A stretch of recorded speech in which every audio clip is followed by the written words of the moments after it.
Okay, let's talk for a second about overcoming objections. And we talked earlier about how important it is to finish a sentence with a question. Oftentimes that's not something that's natural for many of us, but it's a very easy skill to learn, and it'll create the dynamic when you interact with somebody that you're the asking of the question person and they're the answering person.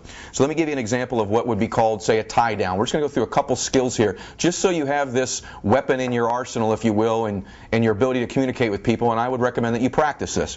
So a question at the end of a sentence demands them to say a yes. That's what a tie down is that when you ask a question, it kind of demands a yes from them. It's a natural yes kind of a question. So let me give you an example of that. If I were to say, Mark, Ursula, getting out of debt and saving more money just makes sense, doesn't it? Yes. Okay, that's the difference between, thank you, by the way, that's the difference between saying, Mark and Ursula, it just makes sense to get out of debt, and I leave it there. That's a statement. But if I say, doesn't it, or isn't it, or couldn't it at the end of a sentence, or wouldn't it, that now turns that statement into a question, and now we've created that little dynamic as we're going of getting you to say yes to me. And I know this sounds very salesy, but it's true. Small yeses in a presentation typically lead to a big yes at the end. But if you're not getting little buy-ins, little yeses as you go, and you don't want to do it over and over and over again where it looks like a technique or a strategy. Again, the more you do it, the more conversational it becomes. But you can finish the sentence with a doesn't it, or couldn't it, or aren't you, that kind of a thing. Or you can open it. So you could finish the tie down by saying, you're open to earning additional income in new ways, aren't you? Yes. Okay, that's different than saying you should be open to earning additional income. That's a statement. And then they're going to say, well, how would we do that? Or why would we want to do that? But if I finish with a question, I start to get yeses. So you're open to earning additional income, aren't you? That's a yes. That's a yes answer. There's also something called an inverted tie down, which is you put the question in the beginning of the sentence.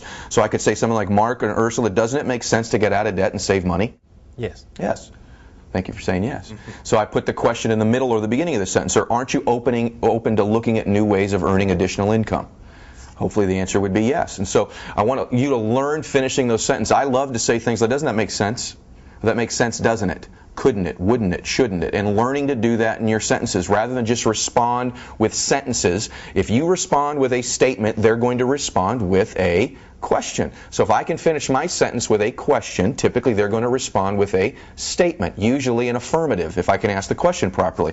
The other thing I want you to learn is just alternative of choice. Just learning to give someone the choice between two things that are both acceptable to you. That's a question with two answers. Either the answer is a minor agreement leading towards a major decision, but its best use is for time of appointments, locations, that kind of thing.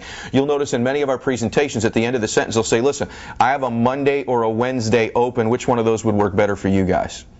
And then they'll pick either one of them as appropriate. Or would 6 o'clock or 8 o'clock be better? Would 10% into your program or 15% be better? And so I want alternative of choice questions. It's very important that as you're asking questions of people that it not seem so canned. It's got to become, it's why you've got to practice it. It becomes more conversational. I actually have a habit in my real life now when I finish sentences often of saying, that makes sense, doesn't it? It's just because I've learned that that's how I influence people to move forward. The other thing I want you to find when you get an objection, when somebody objects, and by the way, a good presentation eliminates most objections throughout the presentation. But you do want a little resistance when you're finished, because an objection really isn't that. It's typically a question where they don't have enough information to say yes to you. That's really what it is.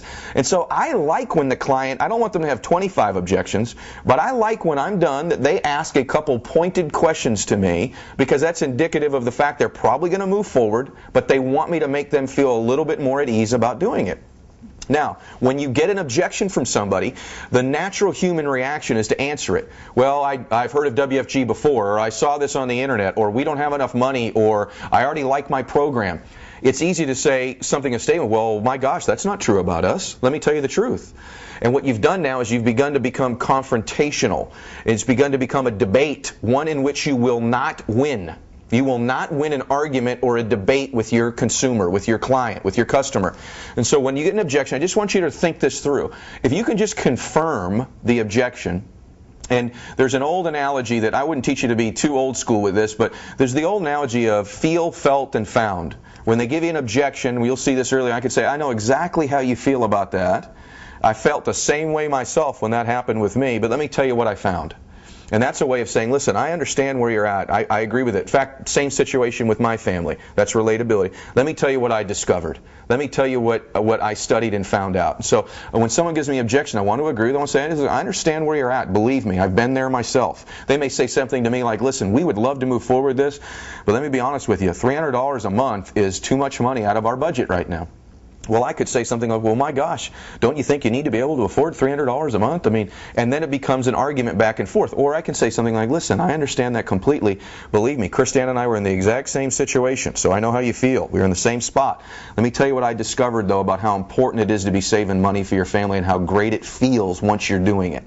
And then we move forward. And it's a completely different dialogue and becomes a completely different conversation. So if you could learn just those three simple things, the three things are that you learn how to make statements that finish with questions at the end of your sentence or in the middle of it, that you begin to speak in a question sort of format as much as you possibly can. Two, if you learn that when you ask people to move forward, you give them two choices, both of which are acceptable to you.